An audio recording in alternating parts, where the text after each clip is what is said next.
Today we're going to get some simplifying tools under our belt, so we're going to use the law of exponents. Okay, so those are like squares and cubes and all those kinds of things. The first law is that a to the m power times a to the n power equals a to the m plus n, so I add the exponents. The next one is if I have two things multiplied, then that m distributes, right? So it goes am to the m. Note that this is not a plus b to the m power is equal to am plus b to the m, right? This never happens. The square never, or the exponent never distributes if there are added terms on the inside, only if they're just all multiplied. Okay, and then the last one, the third rule, is a to the m to the n is equal to the a to the mn, so you multiply those exponents. Okay, let's go ahead and take each of these. Okay, so c squared times c to the fifth power. Now, I know that because of law 1, I should add the exponents. Okay, so that would be c to the 2 plus 5 or c to the 7. Okay, but let's think about why this works. So if I have c squared, that's really c times c, and c to the fifth power is really 5 c's multiplied together. And if I have 2 c's and then 5 more c's, then I have 7 c's multiplied together, which is c to the seventh, right? So we've kind of proved this law here of adding the exponents. Okay, the next one I'm going to show you is this rule where we kind of distribute the exponent. Okay, so I know that this should be distributing to the 3 and also to the y. So it would be 3 to the 4th and y to the 4th, which would end up being 81 y to the 4th, okay? But if I expand it this way, right, so it's 3y times 3y times 3y times 3y, I'm going to kind of move things around, make it 9y squared times 9y squared, right? And then that is going to end up being 81y to the 4th power, which is the same thing we had from using the law. Yay!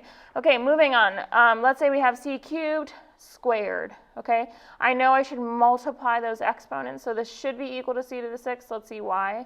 Okay, so c cubed squared is really c cubed times c cubed. Now I know from the first law, which I've already proved, that I'm going to add the exponents, okay? So I'm going to do c cubed plus 3, right? c3 to the 3 plus 3, which is c to the 6. So we've proved that law. Yay! Okay, moving on. I know these videos are super fast. If you need to slow them down, you can always pause. And also we have our time in class, so not to worry.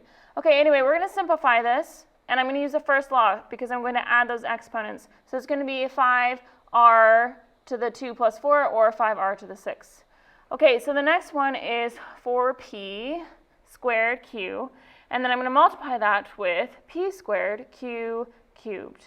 Okay, so I'm going to combine my p's, right, and use the first law where I add the exponents. So it's going to be 4p to the 2 plus 2, and then q to the 1 plus 3, or 4p to the 4th, q to the 4th. Okay, very easy. This chapter is, just bolstering your skills of simplifying. So there's nothing really super complicated in all of this. Okay, I'm going to take x squared and distribute it. So it's x squared times x minus 2x squared plus 3x squared x cubed. Okay, but then I'm going to realize that I can add those exponents. Okay, so those are going to change if I add the exponents. Okay, now I've finished here, but really I should write this in descending degree order. So then I rearrange it so it's the x to the 5th term first, and then the x to the 4th one, etc. Okay, next example. If I take x squared times x to the k minus x to the k minus 1, okay, don't worry that these look super weird. We'll just take it step by step. First thing I'm going to do is I'm going to distribute the x squared and multiply it by each term that's on the inside of those parentheses.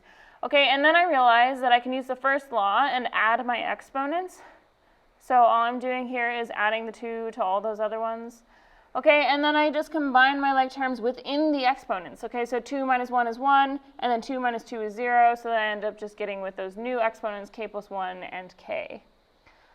Okay, using a different law here, let's say I have y to the h minus k times h, and then y to the h plus k times k. I'm going to use that third law, right?